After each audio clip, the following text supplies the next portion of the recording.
a blessed day, learners. Be ready and prepare yourselves as we embark on a journey of learning and enjoyment in this video. This time, we will be studying the 10 items of crime detection and investigation through the Criminology Board Exam Reviewer Set 4A. Stay safe, and may God bless you always. Welcome to the Teacher Lumaban YouTube channel. Commit your way to the Lord, trust also in him, and he shall bring it to pass. Psalm 37 verse 5.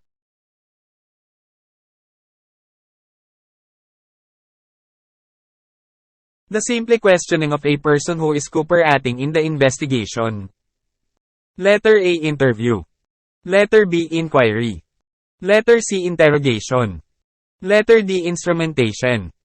In the next 5 seconds, select the best response from the available options. 5, 4, 3, 2, 1. The correct answer is A. Interview. Ang tamang sagot ay A. Panayam. An interview refers to the simple questioning of a person who is cooperating in an investigation. It is a method of gathering information and seeking clarification from individuals involved in a case or situation. Interviews are typically conducted in a conversational and non-confrontational manner to elicit relevant details and insights. Ang isang pakikipanayam ay tumutukoy sa simpleng pagtatanong ng isang taong nakikipagtulungan sa isang pagsisiyasat. Ito ay isang paraan ng pangangalap ng impormasyon at paghingi ng paglilinaw mula sa mga individual na sangkot sa isang kaso o sitwasyon. Ang mga panayam ay karaniwang isinasagawa sa paraang pakikipag-usap at hindi nakikipag-away upang makakuha ng mga nauugnay na detalye at insight. Option B, Inquiry, generally refers to the process of seeking information or investigating a matter. However, it does not specifically imply the involvement of a person who is cooperating in the investigation. Ang option B, pagtatanong, ay karaniwang tumutukoy sa proseso ng paghahanap ng impormasyon o pagsisiyasat sa isang bagay. Gayunpaman, hindi ito partikular na nagpapahiwatig ng pagkakasangkot ng isang tao na nakikipagtulungan sa investigasyon. Option C, Interrogation, is a more formal and intensive questioning technique often used when dealing with suspects or individuals who are unwilling to cooperate. Interrogations involve a more confrontational approach and may include tactics to elicit information or confessions. Ang option C, Interrogasyon, ay isang mas formal at may sensinang pamamaraan ng pagtatanong na kadalasang ginagamit kapag nakikipag-ugnayan sa mga sospek o individual na ayaw makipagtulungan. Ang mga interogasyon ay nagsasangkot ng isang mas confrontational na diskarte at maaaring kabilang ang mga taktika upang makakuha ng impormasyon o pag-amin.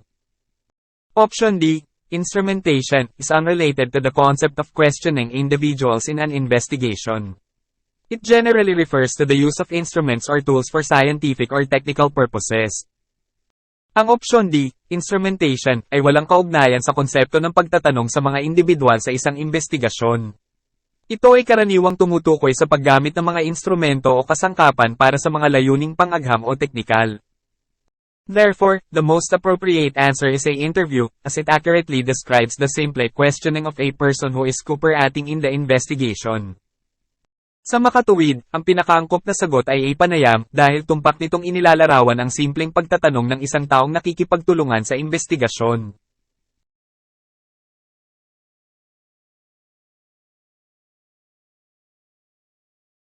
It involves a number of persons who might have handled evidence between the time of the commission of the alleged offense and the disposition of the case, should be kept to a minimum. Letter A. Chain of command. Letter B. Chain of custody. Letter C. Evidence tracking. Letter D. Tracing evidence. In the next 5 seconds, select the best response from the available options. 5, 4, 3, 2, 1. The correct answer is B. Chain of custody. Ang tamang sagot ay B. Chain of custody. The statement refers to the concept of chain of custody, which involves keeping the number of persons who handle the evidence between the time of the alleged offense and the disposition of the case to a minimum. Chain of custody refers to the chronological documentation and control of the physical evidence, ensuring its integrity and reliability for use in legal proceedings. Ang pahayag ay tumutukoy sa konsepto ng chain of custody, na kinabibilangan ng pagpapanatili ng bilang ng mga taong humahawak ng ebidensya sa pagitan ng panahon ng di umano'y pagkakasala at ang disposisyon ng kaso sa pinakamababa. Ang chain of custody ay tumutukoy sa kronolohikal na dokumentasyon at kontrol ng pisikal na ebidensya, na tinitiyak ang integridad at pagiging maaasahan nito para sa paggamit sa mga legal na paglilitis. Option A, Chain of Command, is a term used to describe the hierarchical structure and flow of authority within an organization. It is unrelated to the handling of evidence.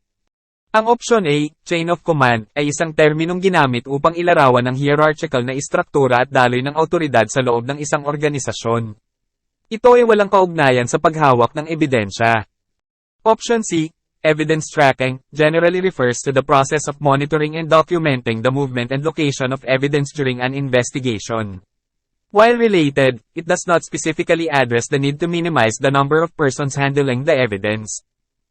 Ang option C, pagsubaybay sa ebidensya, ay karaniwang tumutukoy sa proseso ng pagsubaybay at pagdodokumento sa paggalaw at lokasyon ng ebidensya sa panahon ng pagsisiyasat.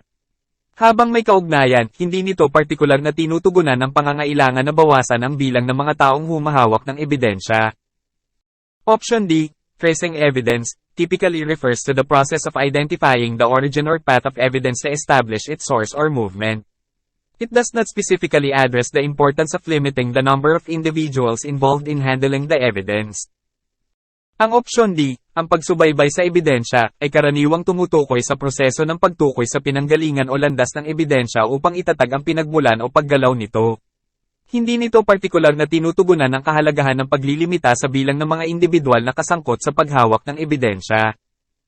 Therefore, the most appropriate answer is B, Chain of Custody, as it accurately reflects the concept described in the statement. Sa makatuwid, ang pinakaangkop na sagot ay B, Chain of Custody, dahil ito ay tumpak na sumasalamin sa konseptong inilarawan sa pahayag.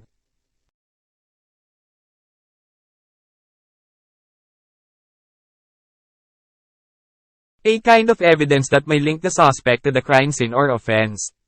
Examples are fingerprints, impressions, blood, etc. Letter A, physical evidence. Letter B, associative evidence. Letter C, tracing evidence. Letter D, factual evidence. In the next 5 seconds, select the best response from the available options. 5, 4, 3, 2, 1. The correct answer is a physical evidence. Ang tamang sagot ay a physical na ebidensya. Physical evidence refers to tangible items or material objects that may link a suspect to a crime scene or offense.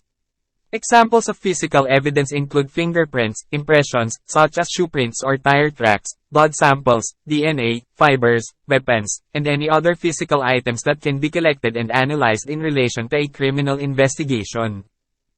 Ang pisikal na ebidensya ay tumutukoy sa mga bagay o materyal na bagay na maaaring mag-ugnay sa isang sospek sa isang pinangyarihan ng krimen o pagkakasala.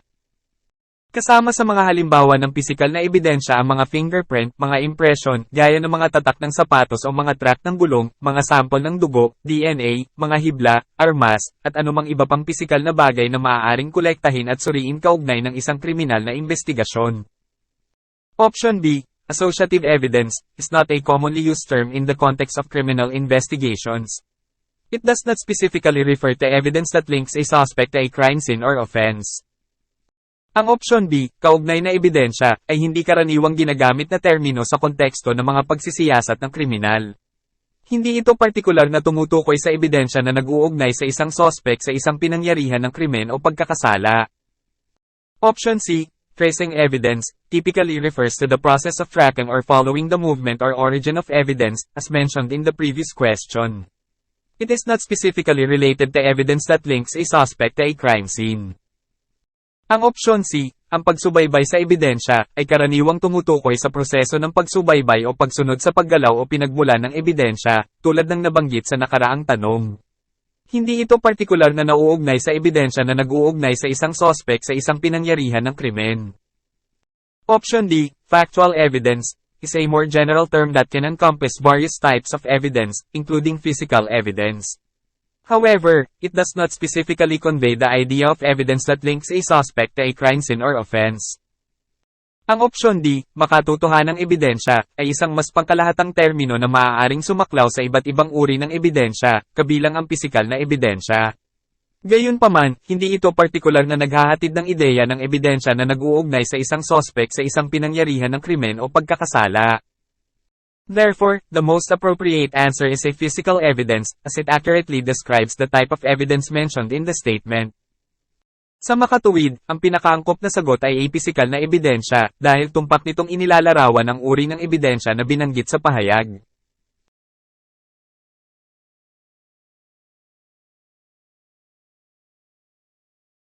Articles and materials which are found in connection with an investigation and which help in establishing the identity of the perpetrator or the circumstances under which the crime was committed or which in general, assist in the prosecution of the criminal. Letter A. Physical evidence. Letter B. Documentary evidence. Letter C. Tracing evidence. Letter D. Testimonial evidence. In the next 5 seconds, select the best response from the available options. 5, 4, 3, 2, 1. The correct answer is a physical evidence. Ang tamang sagot ay pisikal na ebidensya. Physical evidence refers to articles and materials that are discovered in relation to an investigation and aid in establishing the identity of the perpetrator, the circumstances surrounding the crime, or generally assist in the prosecution of the criminal. It includes tangible objects such as weapons, fingerprints, DNA samples, clothing, and any other items that can provide factual information or scientific analysis to support the investigation. Ang pisikal na ebidensya ay tumutukoy sa mga artikulo at materyal na natuklasan kaugnay ng isang pagsisiyasat at tulong sa pagtatatag ng pagkakakilanlan ng may kasalanan, ang mga pangyayari na nakapalibot sa krimen, o sa pangkalahatan ay tumutulong sa pag-uusig sa kriminal. Kabilang dito ang mga nasa salat na bagay tulad ng mga armas, fingerprint, sample ng DNA, damit, at anumang iba pang bagay na maaaring magbigay ng makatotohanang impormasyon o siyentipikong pagsusuri upang suportahan ang investigasyon.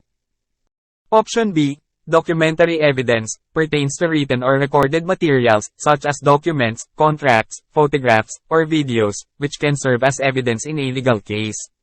While documentary evidence can be helpful in establishing facts, it does not specifically encompass the physical objects or materials mentioned in the question. Ang opsyon B, dokumentaryong ebidensya, ay tumutukoy sa mga nakasulat o naitalang materyales, tulad ng mga dokumento, kontrata, litrato, o video, na maaaring magsilbing ebidensya sa isang legal na kaso.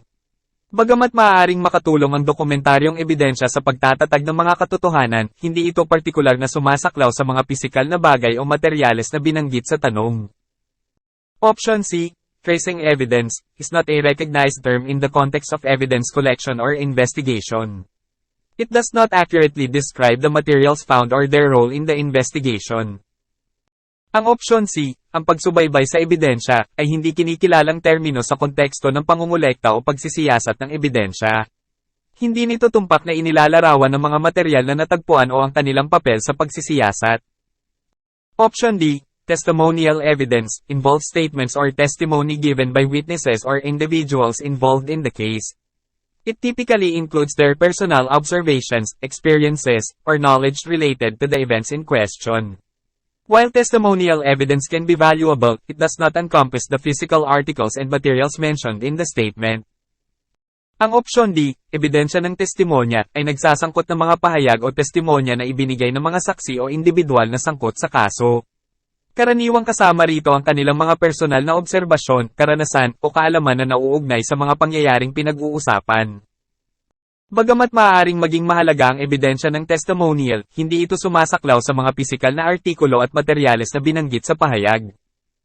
Therefore, the most appropriate answer is a physical evidence, as it accurately describes the articles and materials found in connection with an investigation that aid in establishing the identity of the perpetrator or the circumstances of the crime.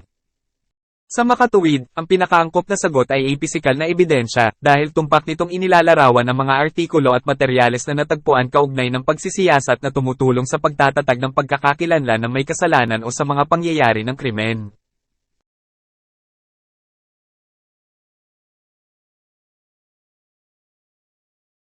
The following are different techniques in interrogation except one. Letter A, sympathetic approach. Letter B, emotional appeal. Letter C. Financial assistance. Letter D. Friendliness. In the next 5 seconds, select the best response from the available options. 5, 4, 3, 2, 1. The correct answer is C. Financial assistance. Ang tamang sagot ay C. Tulong pinansyal. The statement is discussing different techniques in interrogation, and financial assistance does not fall under the category of interrogation techniques. Tinatalakay ng pahayag ang iba't ibang pamamaraan sa interogasyon, at ang tulong pinansyal ay hindi nasa ilalim ng kategorya ng mga diskarte sa interogasyon. A sympathetic approach, this technique involves showing understanding and empathy towards the person being interrogated, aiming to build rapport and establish a cooperative atmosphere. A nakikiramay na diskarte, ang pamamaraang ito ay nagsasangkot ng pagpapakita ng pag-unawa at empatiya sa taong tinanong, na naglalayong bumuo ng kaugnayan at magtatag ng isang kooperatiba na kapaligiran. B. Emotional appeal, this technique involves appealing to the emotions of the person being interrogated, using tactics such as guilt, fear, or compassion to elicit information or cooperation. B. Emosyonal na apela, ang pamamaraang ito ay nagsasangkot ng pag-akit sa mga damdamin ng taong ini-interrogate, gamit ang mga taktika tulad ng pagkakasala, takot, o pakikiramay upang makakuha ng impormasyon o pakikipagtulungan. D. Friendliness, this technique involves displaying a friendly and non-confrontational demeanor during the interrogation, with the intention of creating a comfortable environment that encourages the person to provide information. Di pagkakaibigan, ang pamamaraang ito ay nagsasangkot ng pagpapakita ng isang palakaibigan at hindi nakikipaglaban na kilos sa panahon ng interogasyon, na may layunin na lumikha ng komportableng kapaligiran na naghihikayat sa tao na magbigay ng impormasyon. C. Financial assistance. While financial assistance might be a factor or incentive in some investigative scenarios, it is not considered a technique within the context of interrogation. C. Tulong sa pananalapi, bagamat maaaring isang salik o insentibo ang tulong pinansyal sa ilang mga sitwasyon sa pagsisiyasat, hindi ito itinuturing na isang pamamaraan sa loob ng konteksto ng interogasyon. Therefore, the correct answer is C. Financial assistance, as it is not a technique used in interrogation. Sa makatuwid, ang tamang sagot ay C. Tulong pinansyal, dahil hindi ito isang pamamaraan na ginagamit sa interogasyon.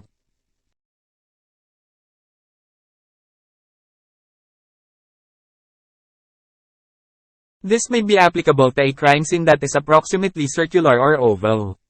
The searchers gather at the center and proceed outward along roddy or spokes. Letter A. Strip method. Letter B. Wheel method. Letter C. Spiral method. Letter D. Zone method. In the next 5 seconds, select the best response from the available options. 5, 4, 3, 2, 1. The correct answer is B. Wheel method. Ang tamang sagot ay B. Paraan ng gulong. The statement describes a search method known as the wheel method. It is typically used when the crime scene has a circular or oval shape. In this method, the searchers gather at the center of the crime scene and proceed outward along roddy or spokes, systematically covering the entire area.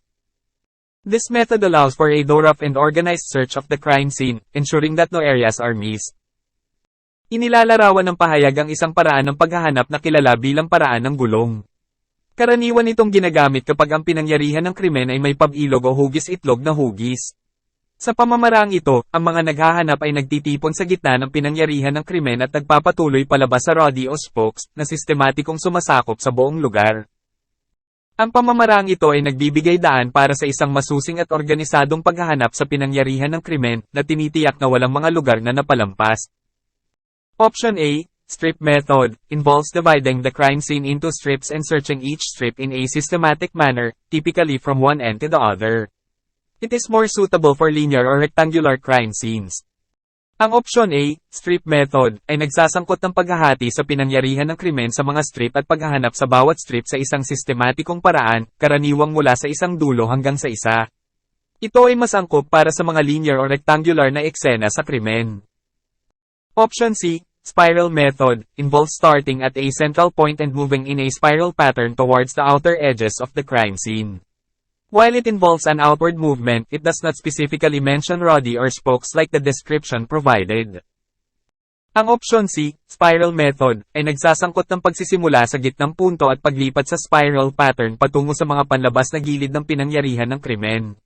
Bagamat nagsasangkot ito ng panlabas na paggalaw, hindi nito partikular na binanggit ang rodi o spokes tulad ng ibinigay na paglalarawan. Option D, zone method, involves dividing the crime scene into smaller zones or sectors, and searchers are assigned to search specific zones. It does not involve a central gathering point or an outward movement along rodi or spokes. Ang option D, zone method, ay nagsasangkot ng paghahati sa pinangyarihan ng krimen sa mas maliliit na zone o sektor, at ang mga naghahanap ay itinalaga upang maghanap ng mga partikular na zone. Hindi ito nagsasangkot ng isang gitnang lugar ng pagtitipon o isang panlabas na paggalaw sa rodi o spokes. Therefore, the most appropriate answer is B wheel method, as it accurately describes the search method described in the statement. Sa makatuwid, ang pinakaangkop na sagot ay B wheel method dahil tumpak nitong inilalarawan ang paraan ng paghahanap na inilarawan sa pahayag.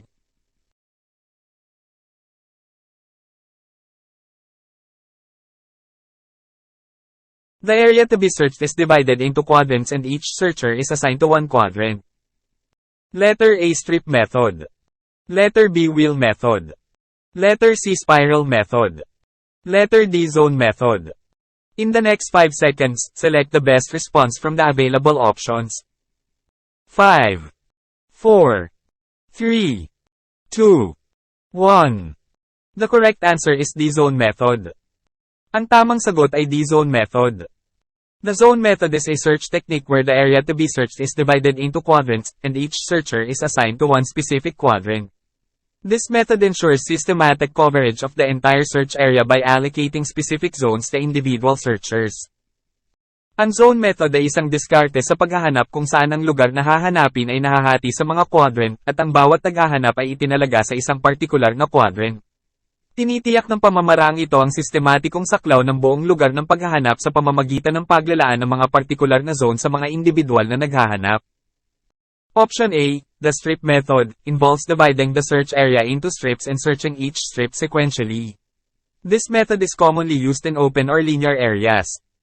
Ang option A, ang paraan ng strip, ay nagsasangkot ng paghahati sa lugar ng paghahanap sa mga piraso at paghahanap sa bawat strip ng sunod-sunod. Ang pamamaraang ito ay karaniwang ginagamit sa bukas o linear na mga lugar.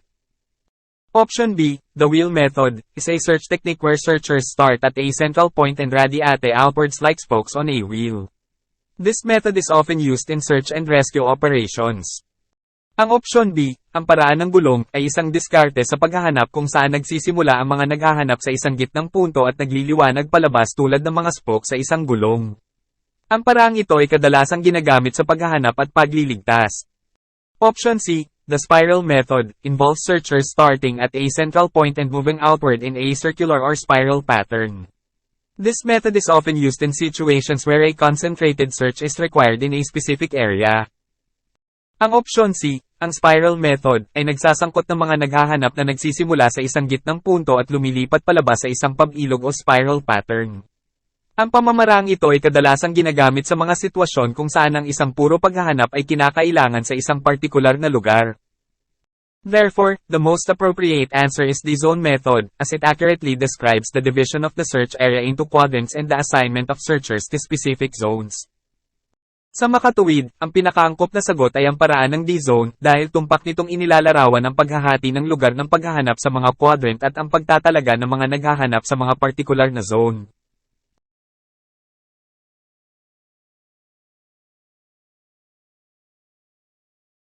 The searchers follow each other in the path of a crime scene beginning in the outside and circling around a central point.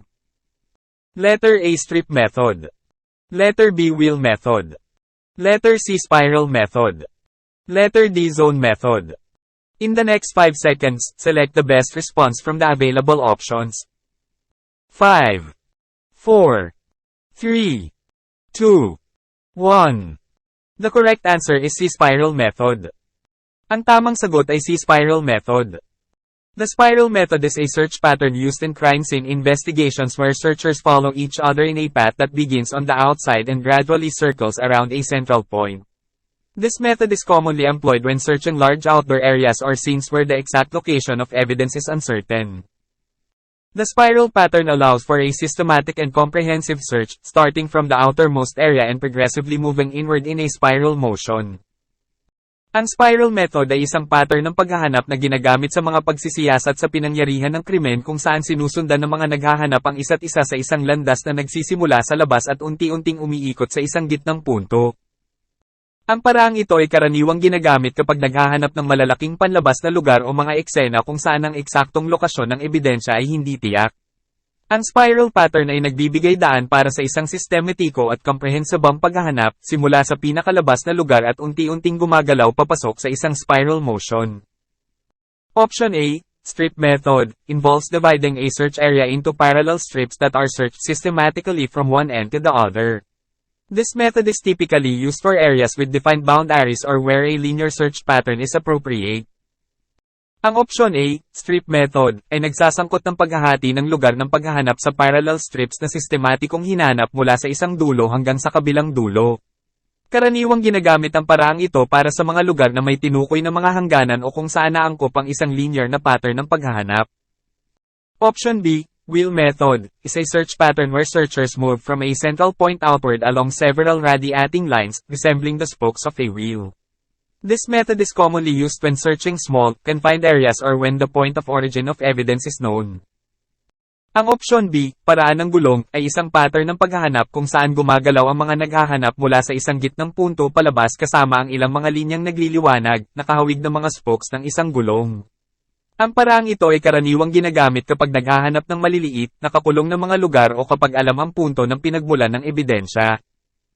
Option D, zone method, involves dividing a search area into distinct zones, and each zone is searched thoroughly before moving on to the next. This method is useful when the area can be clearly demarcated into specific zones, such as rooms in a building or sections of a larger scene. Ang option D, zone method, ay nagsasangkot ng paghahati ng isang lugar ng paghahanap sa mga natatanging zone, at ang bawat zone ay masusing hinanap bago lumipat sa susunod. Ang pamamaraang ito ay kapaki-pakinabang kapag ang lugar ay maaaring malinaw na matukoy sa mga partikular na zone, tulad ng mga silid sa isang gusali o mga seksyon ng isang mas malaking eksena. Therefore, the most suitable answer in this case is the spiral method, as it accurately describes the search pattern where searchers follow each other in a path that starts outside and circles around a central point. Sa makatuwid, ang pinakaangkop na sagot sa kasong ito ay si spiral method, dahil tumpak nitong inilalarawan ang pattern ng paghahanap kung saan sinusundan ng mga naghahanap ang isa't isa sa isang landas na nagsisimula sa labas at umiikot sa paligid ng isang gitnang punto.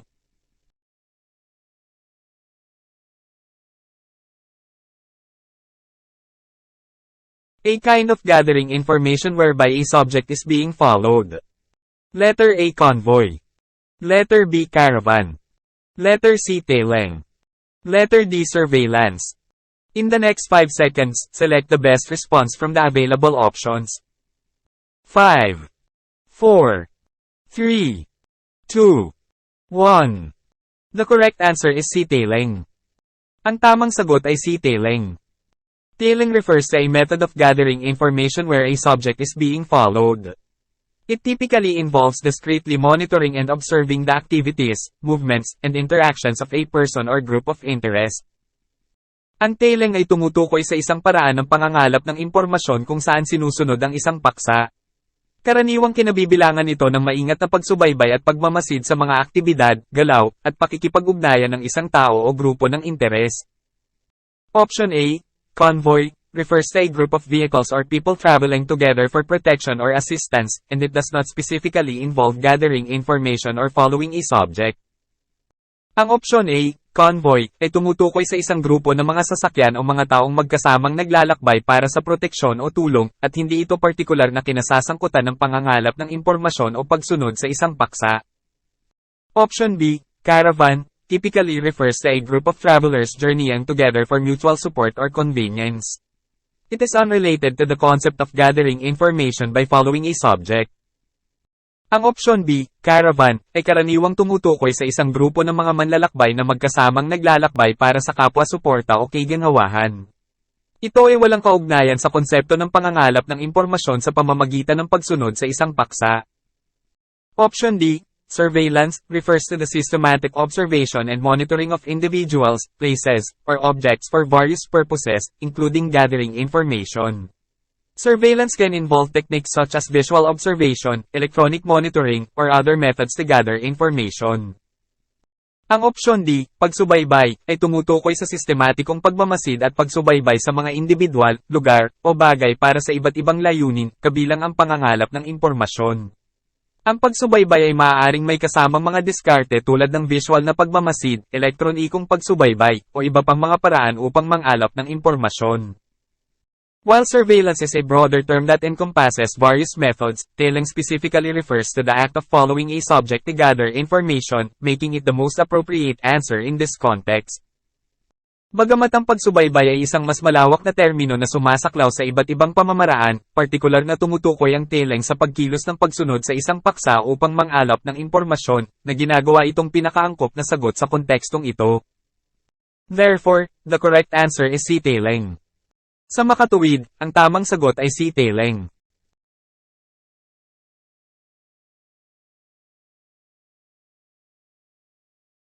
Another term for tailing. Letter A. Impersonating. Letter B. Backing. Letter C. Supporting. Letter D. Shadowing. In the next 5 seconds, select the best response from the available options. 5, 4, 3, 2, 1. The correct answer is D. Shadowing. Ang tamang sagot ay D. Shadowing. Shadowing is another term for tailing, which refers to the act of closely following and monitoring someone discreetly. It involves maintaining surveillance on an individual or a target without their knowledge. This can be done for various purposes, such as gathering information, conducting investigations, or ensuring security. Ang pagshadow ay isa pang termino para sa tailing, na tumutukoy sa pagkilos ng malapit na pagsunod at pagsubaybay sa isang tao ng maingat. Kabilang dito ang pagpapanatili ng pagsubaybay sa isang individual o isang target nang hindi nila nalalaman. Magagawa ito para sa iba't ibang layunin, tulad ng pangangalap ng impormasyon, pagsasagawa ng mga pagsisiyasat o pagtiyak ng seguridad. Option A, impersonating, involves pretending to be someone else or assuming a false identity, which is different from tailing or shadowing. Ang opsyon A, pagpapanggap, ay nagsasangkot ng pagpapanggap bilang ibang tao o pagpapalagay ng isang maling pagkakakilanlan, na iba sa pagbubunot o pagshadow. Option B, backing, typically refers to providing support or assistance to someone, rather than following or monitoring them. Ang opsyon B, pagback, ay karaniwang tumutukoy sa pagbibigay ng suporta o tulong sa isang tao, sa halip na sundin o subaybayan sila. Option C, supporting, generally means assisting or helping someone, but it does not specifically relate to the act of tailing or shadowing. Ang opsyon C, pagsuporta, sa pangkalahatan ay nangangahulugan ng pagtulong o pagtulong sa isang tao, ngunit hindi ito partikular na nauugnay sa pagkilos ng pagbuntot o pagshadow. Therefore, the most appropriate answer is D. Shadowing, as it accurately represents another term for tailing or closely following someone while remaining unnoticed. Sa makatuwid, ang pinakaangkop na sagot ay D. Shadowing, dahil tumpak itong kumakatawan sa isa pang termino para sa pagbuntot o malapit na pagsunod sa isang tao habang nananatiling hindi napapansin.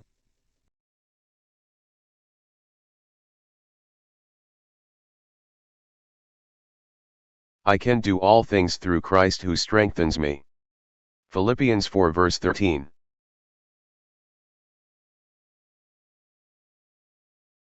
I hope you enjoyed and learned something new from our topic on criminology, crime detection and investigation. If you learned something from this video, please give this video a thumbs up. Don't forget to share this video with your friends. If you have comments, questions, or suggestions, you can leave a message in the comment section below. Thank you very much for watching my videos. Hoping that we meet again in my next video, and God bless you always.